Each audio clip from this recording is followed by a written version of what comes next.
Imagine you are a temple priest in ancient Thebes. The Nile has not flooded in 3 years. The fields are cracked. The offerings are dry. The gods are silent. Before you stands a girl, 12 years old, skin painted gold, anklets rattling with every tremble. She is barefoot on the cold limestone. Her breath is shallow. Her eyes fixed on the chamber carved into the earth. She knows what it is. Everyone in the procession knows, but no one says it aloud. To name the ritual would be sacrilege. To stop it would be treason.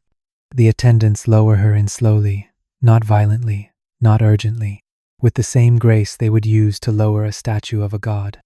She does not cry. That was trained out of her long before this moment. The silence is sacred, but it is not peace. It is fear. The stone chamber accepts her body like it has accepted many before. The same shape, the same size, a perfect fit for a child. Above her, priests chant in an ancient tongue. Their voices rise, then still. A hand raises, the slab slides, the light disappears, the seal is pressed, and the gods are satisfied. So the record says. But this was not a parable, not a tale. This was real. For over a century, Egyptologists called it symbolic, a metaphor for rebirth, a myth about divine union. The girls were described as priestesses, their deaths poetic, their silence beautiful. It was easier that way. To say they were volunteers made it tolerable.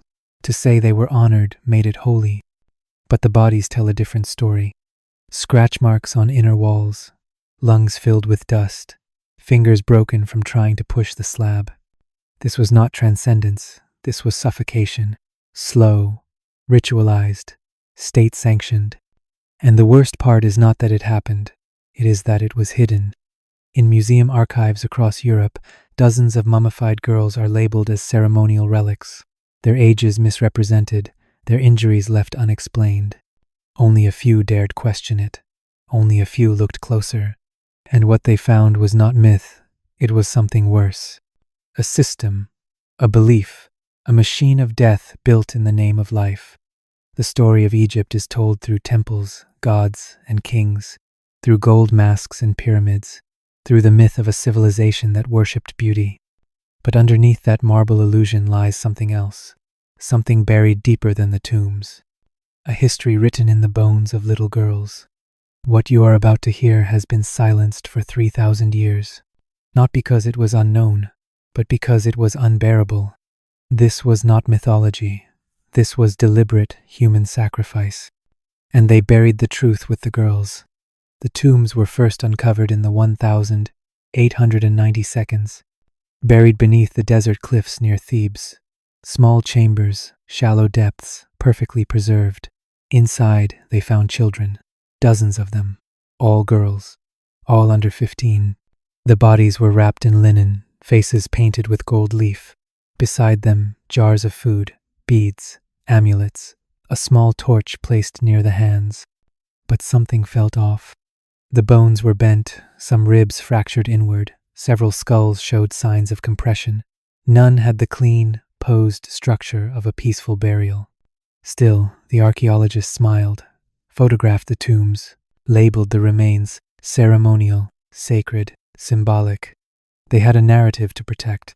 In Europe, the myth of noble Egypt sold museum tickets, the land of pyramids, of pharaohs and stars, of wisdom and wonder, not sacrifice, not children buried alive. So the labels were rewritten. 12-year-old girls were called priestesses, their injuries called decay, their expressions ignored. The stone chambers they died in were renamed sanctuaries. By the time these remains reached glass displays in Berlin, Paris, and London, their stories had been erased. No one asked why so many girls were buried alone.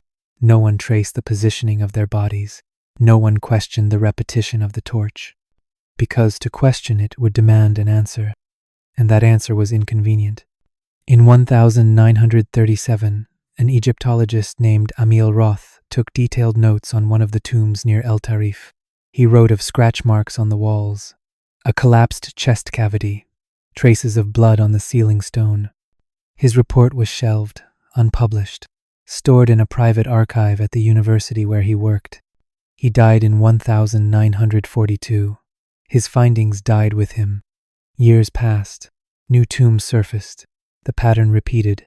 Gold-painted girls, sealed chambers. No adult remains nearby. But no museum changed the signs. No textbook updated the theory. Because this was not an oversight. It was a decision. To keep Egypt beautiful. To keep the myth alive. To let the dead stay silent. Even now, the official record avoids the word sacrifice. The term used is votive burial, a phrase that suggests choice. Ceremony. Honor. But how many 12-year-olds choose to be sealed in stone? How many claw at limestone until their fingers break? This was not misunderstanding. It was sanitization, a deliberate act of academic concealment. The scholars who built careers on Egyptian artifacts had too much to lose. Prestige, funding, narrative control. So the truth stayed buried, not by sand, but by scholars. This is not just a crime of the ancient world. It is a crime of silence, of curated ignorance, of men in suits deciding which girls get remembered and which become mythology. What came out of the tombs was not confusing, it was horrifying, and that horror was inconvenient. So they wrapped it in linen and called it ceremony, feeding the divine hunger. The Nile had not flooded, the crops were dying, the fish were vanishing, and the priests said the gods were angry. They gathered in temples lined with pillars, incense burning, scrolls unfurled. They studied the stars, measured shadows, read omens in bird flight and water rot, and they gave the answer. A child, not any child, a girl, unblemished, unbroken, 12 or younger, hair still long, eyes untouched by defiance. She would be the offering, the conduit, the bridge between earth and sky, not because she sinned, but because she was pure. That was the logic, the cruel symmetry. To save the many, sacrifice the untouched. Her name was not recorded, only the alignment of the moon, the height of the river, the date etched in priestly script. To the cult of Hapi, the Nile was not a river, it was a god with appetite. To the followers of Osiris, death was not the end. It was a journey, and someone had to open the door. They believed the gods required blood to balance the flow, that drowning a daughter could raise the waterline. This was not metaphor, it was method. Girls were selected weeks in advance, their bodies bathed in oils, their skin rubbed with lotus. Priests whispered over them, not prayers, instructions. Be still, do not cry. Ceremony replaced consent. Inside temple courtyards, the people gathered. They threw flower petals, lit torches, pretended not to know what came next. Because they needed the river. Without it, everything died. The priests built logic around the horror. They said the gods respected precision, that one girl every season could keep the floods coming. It was not mercy, it was math. In Thebes, Memphis, and Abydos, the pattern held. Small tombs, gold masks, sealed mouths. Some were buried beneath the temple steps, others within limestone shafts too narrow for a grown body. Always alone, always dressed in the symbols of divinity. Their silence was framed as sacred, but the silence was chosen for them. The rituals were elaborate, chants repeated, torches timed. The girl walked barefoot through cold stone as music tried to hide the fear. The people watched and told themselves this was noble, this was necessary, this was holy. They believed it because belief was easier than guilt, because one child weighed less than a failed harvest. And the gods, they said, were always watching, so they fed them, one girl at a time. She was always meant to disappear. They did not choose the daughters of nobles, not the children of generals or scribes. They chose from the invisible, the voiceless, daughters of servants, girls born in temple kitchens, orphans left at the gates, bloodlines no one would question. Her name was Anipe. She was 10. Her mother cleaned the floors of the sanctuary. Her father had drowned in a flood 2 years before. Anipe liked to collect stones, not for beauty, for shape, ones that fit in her palm like secrets. The priest told her she was blessed, that the gods had marked her soul as pure. She believed him. She had never been told anything else. She was given a new dress, gold thread at the hem, a necklace shaped like a lotus. Her hair was combed for the first time in weeks. She smiled, because she thought it was her birthday. She was given a doll made of clay, arms too short, eyes painted with soot, the last thing she ever held. And she was not alone. There was Becket, age 9, quiet, always humming when she swept. There was Heneru, 11, taken after her older brother failed to pay the tax on his wheat ration. There was Satsobek, small for her age, never spoke above a whisper, believed the gods listened better when you were quiet. Each one was told they were special, that they would help their people, that the gods would welcome them. But they were chosen because they could not resist, because the system worked best when the victim did not fight. Their names were not carved in stone, but some scribes left notes, scrawled between margins, hidden at the edge of scrolls. One wrote, "She cried only once." Another, she asked if her mother would come with her. And another, she held the doll until her fingers stiffened. The bodies were never returned. The families were told it was sacred, that to interfere would offend the Nile. So they mourned in silence, or pretended not to, because refusal meant exile, or worse, and the next girl might be theirs. They were buried with symbols, dried flowers, beads, small jars of honey and dates, offerings that no longer mattered, because there was no light in that chamber, no air after the first few hours, only stone and silence. Their deaths were framed as elevation, their suffering erased behind ritual. But every girl chosen had a story, a laugh, a fear, a moment when she looked up and realized no one was coming. She was always meant to disappear, and so she did. The chamber sealed from above. It began before sunrise. The temple air was thick with incense, myrrh, sandalwood, smoke curling toward the carved ceiling where painted gods watched from eternity. The girl stood barefoot on cold limestone. Her skin shimmered with oil. Her arms smelled of cedar and lotus. Around her neck, a thin cord of gold, not for beauty, for ownership. Her eyes were painted black, extended toward her temples in imitation of goddesses. The attendants whispered prayers as they worked, not for her life, for her purity. The linen came next, layer by layer, tight enough to hold her still but loose enough to let her breathe for now. Every motion was practiced, each gesture rehearsed. No one spoke her name. That was forbidden. To name her would make her human again. The priests gathered by the doorway, their chants low and rhythmic, echoing through the hollow corridors of the sanctuary. The girl did not understand the words, but she knew their sound. It was the sound of endings. She was handed a clay bowl filled with grain, a palm frond dipped in oil, symbols of renewal, meant to represent life continuing through death. She held them tightly, because they were all she had left to hold. 2 attendants approached with ropes, soft cords of woven flax. They tied them under her arms and around her waist. The ritual was careful, reverent, efficient. The chamber waited below, carved into bedrock, silent, unlit, a space built for one. The descent was slow. Her feet brushed the edge of the opening. Sand fell around her. The air grew colder. She tried to look up, but the light was already fading. Above her, the priests continued to chant. Their voices carried through the shaft, steady, unwavering. The ropes loosened. Her body touched stone. The bowl slipped from her hand and shattered. The echo lingered longer than the sound. She was placed against the far wall. The torchlight flickered over the painted gods carved into the chamber. Hapi, Osiris, Isis, their faces expressionless, their hands outstretched. A jar of water was set beside her, a small loaf of bread, enough to pretend mercy, not enough to survive.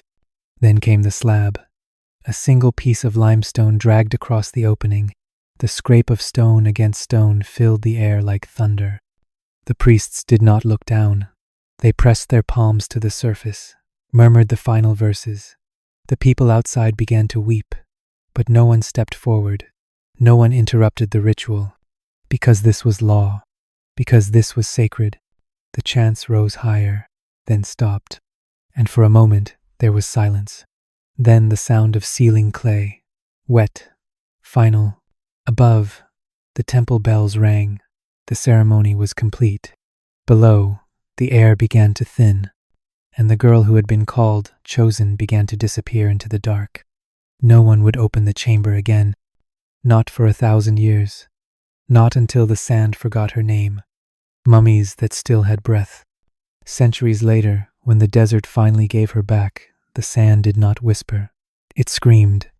Archaeologists in Thebes uncovered a sealed chamber in the mid-19th century. At first, they thought it was another minor tomb, a ceremonial burial from a forgotten dynasty. The walls were simple, the offerings meager, but when they lifted the lid, they stopped breathing. Inside was a child, perfectly preserved, linen still clinging to skin that had not decayed. Arms folded across a small chest, mouth slightly open, as if caught mid-breath. Her name was later given by researchers, Satiah, a name meaning daughter of the god. They catalogued her carefully, photographs, measurements, reports, everything precise, everything clinical, but they missed what mattered. Or perhaps they chose not to see it. The body told a story that did not fit the narrative of civilization and divine order that Egyptology depended on. Satayah's lungs were not empty. They were filled with fine resin dust, microscopic fragments of sealing clay, particles only found in the tomb itself, meaning she had inhaled them, meaning she was still alive when the chamber was sealed. There were other details, scratch marks along the interior wall of the sarcophagus, tiny grooves at the base where fingernails had broken, small streaks of blood beneath the linen. To the eye of faith, these could be dismissed as myth. To the eye of science, they were impossible to deny. But denial was convenient. The museum that received her remains labeled the display symbolic interment. The curator's note described her as a ritual effigy, a representation of divine renewal, not a human child buried alive.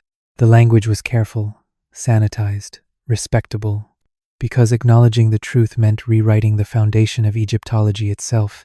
It meant admitting that the gods of light and order had demanded darkness, that beauty and horror shared the same tomb. For decades, the reports were hidden, locked in archives, the photographs never published. When new examinations began in the 20th century, the researchers found more. Dozens of similar burials, children, always female, always under 13, always buried near water channels or Nile temples. Some had traces of oxygen trapped in the resin layers of their throats. Others had fractured fingers from pounding the sarcophagus from within. The pattern was undeniable, but the response was silence. Publicly, Egyptologists spoke of ceremonial symbolism. Privately, a few admitted the truth, that these were not metaphors. They were victims of calculated ritual. Satiah became a case study, then a controversy, then a ghost story whispered among graduate students. The official records still call her a representation of divine rebirth. The autopsy records tell another story. A girl who breathed until there was no air left. A girl who clawed at stone in the dark. And when the resin hardened around her lungs, it preserved the last proof of life. Satiah did not die before burial. She died inside it. When the gods are hungry, it would be easy to say it was only Egypt, a unique horror buried beneath the Nile. But that would be a lie told for comfort. Because when the rains failed in Carthage, they lit fires at the edge of the city. Parents carried their daughters to altars made of black stone. The priests called it Moloch's blessing. The children were placed in the gods' outstretched hands, and then they vanished into flame. When the harvests died in Mesopotamia, the ziggurats echoed with chants. The temples opened their gates not for gods, but for girls, young, untouched, silent, their names erased before the offering began, buried beneath the riverbank, buried beneath stone, buried in prayers no one ever meant to answer.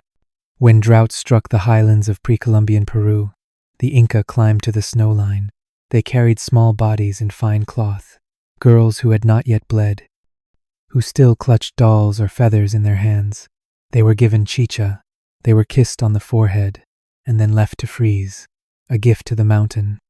Across continents, across centuries, across belief systems, The pattern never changed. The gods were always hungry, and the victims were always young. It was not chaos. It was not myth. It was design, a network of rituals tied by silence. Each culture called it something different, but the reasoning was always the same: stability, rain, fertility, harvest. A girl's life measured against a river's rise. A child's breath exchanged for the sun's return. They made the pain sound holy. They made the death look sacred. But it was control, disguised as devotion.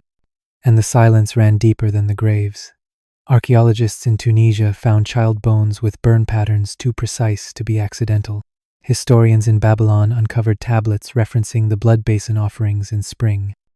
And in the Andes, ice mummies with terrified expressions frozen into their faces. The science was clear. The bodies told the same story, but the museums remained quiet. The textbooks stayed clean. The rituals were called symbolic. The deaths rebranded as misunderstood mythology. Because to admit the truth meant confronting a global architecture of erasure. This wasn't a singular culture losing its way. This was the rule, not the exception. And girls like Satiah were never alone. They were part of something larger, a pattern etched across the bones of history, hidden beneath temples, wrapped in linens, drowned in legends. You were never meant to see it. But now that you do, the next part will be harder to ignore. Because some of the worst silence did not come from priests. It came from the ones who found the bodies and buried them again. We remember them now. The torchlight is gone now. The stone chamber has returned to silence. And Satiah, the girl lowered into that sacred tomb, remains still in the dark. But you know something now. She was not a myth. She was not a metaphor. She was real. Her lungs held the final truth, not air, not breath, but resin dust, the powder of the ritual that tried to disguise murder as holiness. Her fingernails were chipped, her arms raised slightly. Her last motion was not a prayer, it was a reach, because she understood, in her final moments, that the gods were never coming. She had no crown, no scroll, no statue, but she was chosen, not for her gifts, not for her voice, for her silence, for her obedience, for her youth. She was placed in the dark, not to be honored, but to be forgotten. And yet the stone cracked, the evidence surfaced, the truth bled through the plastered seals and perfumed lies. Satiah was one of hundreds, maybe thousands, their names not carved into monuments, their stories not told by scholars, because they were never supposed to matter.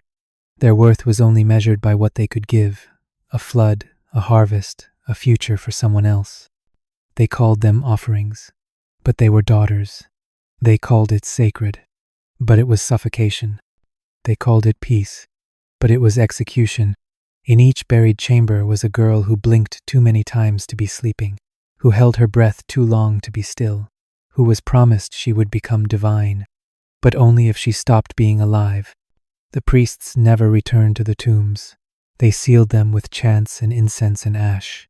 They walked away, and they never came back, because to look again would be to see the truth, that the gods were not fed, only the silence was. And yet you are here, in a time far removed, in a place the ancients never imagined, and you are hearing Satayah's story. You are speaking her name. That was not part of the ritual. That was not supposed to happen, because they sealed the tomb, but not the truth. They buried the names, but not the memory. She was never meant to be remembered, but you remember her now. You carried her through the silence. You listened when the world refused to speak. You saw the system that tried to vanish her, and now her story is yours. So if you made it this far, subscribe for more stories they tried to erase. And let me know in the comments, what state are you watching this from? If you enjoy stories like these, make sure to like and subscribe, and let me know in the comments where you're watching this from.